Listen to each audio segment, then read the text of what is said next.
So here we are, June 5th, and continuing on in our discussion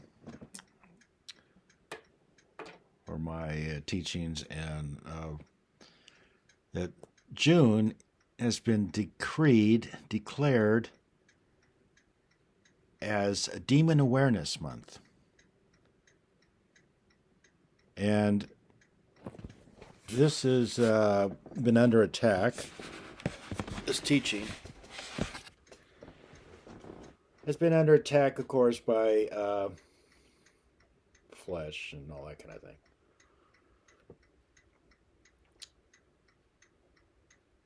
But it's a necessary teaching because so many people are totally unaware of what's going on behind the scenes. Psychologists, psychiatrists, mental illness centers, they all ignore the real cause of evil among us. People who are possessed by demons, manifesting lies, performing evil without restraint. Jesus spent a lot of his activities casting out devils, and he taught his disciples to do the same. Because a man or woman who was possessed by a demon was not under their own volition. They were being manipulated by these unclean spirits. And they vary in strength and in evil. There's different degrees of it. Jesus taught that when an unclean spirit leaves a man seeking rest in dry places, finding no place, he comes back to that man, enters into him, bringing with him 7 more demons, worse, more evil than himself. And they dwell in that man. And Jesus said and taught that the last state of that man is worse than the first. And what he was teaching was there's a progression of degeneration. Those who continue in sin and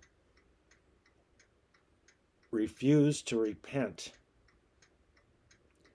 they grow in iniquity where there is no more shame. There's no guilt. There's no conscience, because God has given them a reprobate mind.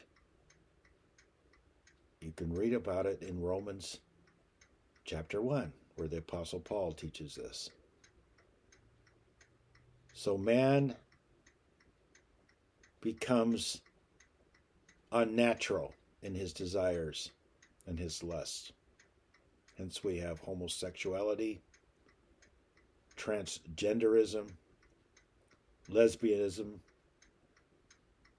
serial murderers. These are all demonically controlled people in our community.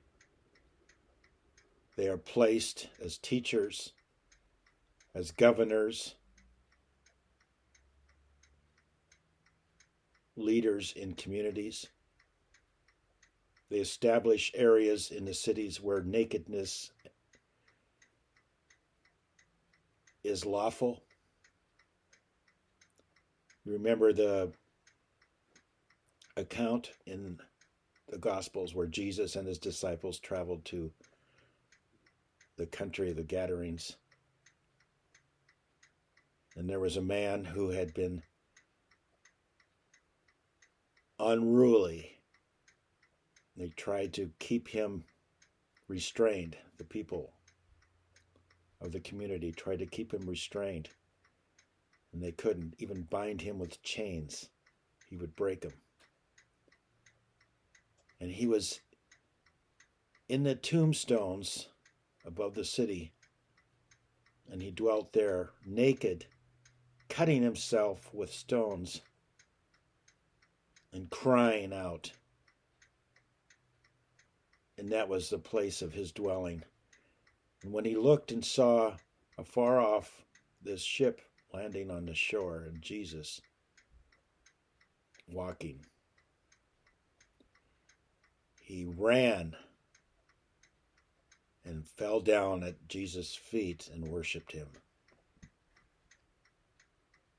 Jesus asked him, "What is your name?" The man said, "My name is Legion, for we are many."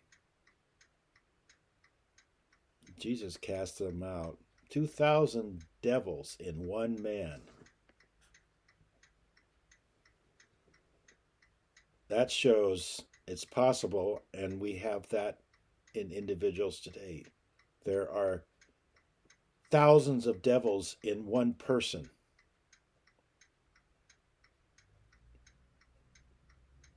And there's more than one.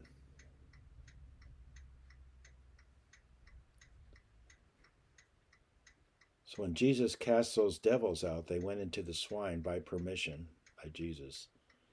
And the swine, 2,000 plus, ran violently over the cliff into the sea and were drowned. And those demons went back into the community and dwelt in different individuals as they were directed and given opportunities. Sinners who had opened doors for demonic increases in their bodies so that they could perform evil with both hands. And when the community people, leaders, saw this disturbance, find out what was happening, they came to Jesus and found that man clothed and in his right mind sitting with Jesus. Their reaction wasn't, "Oh, wow, this is great, Jesus. What happened? Tell us about yourself. Teach us. How did you do that?" No, they asked Jesus to leave because they love darkness rather than light. And that's what the cities of the United States, Seattle, Los Angeles, New York, Chicago,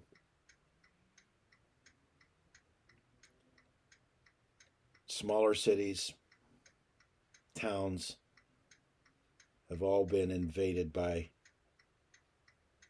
the love for darkness, sin, adultery, fornications.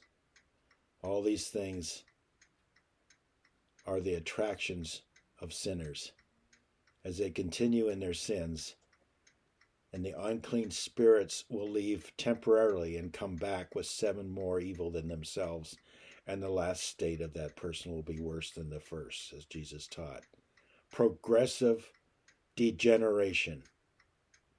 That's what we have going on. This world of iniquity. And only those who have been bought with a price by the price of Jesus Christ, his blood shed for the remission of sins, only those, very few, remain by the grace of God. And that's it for today.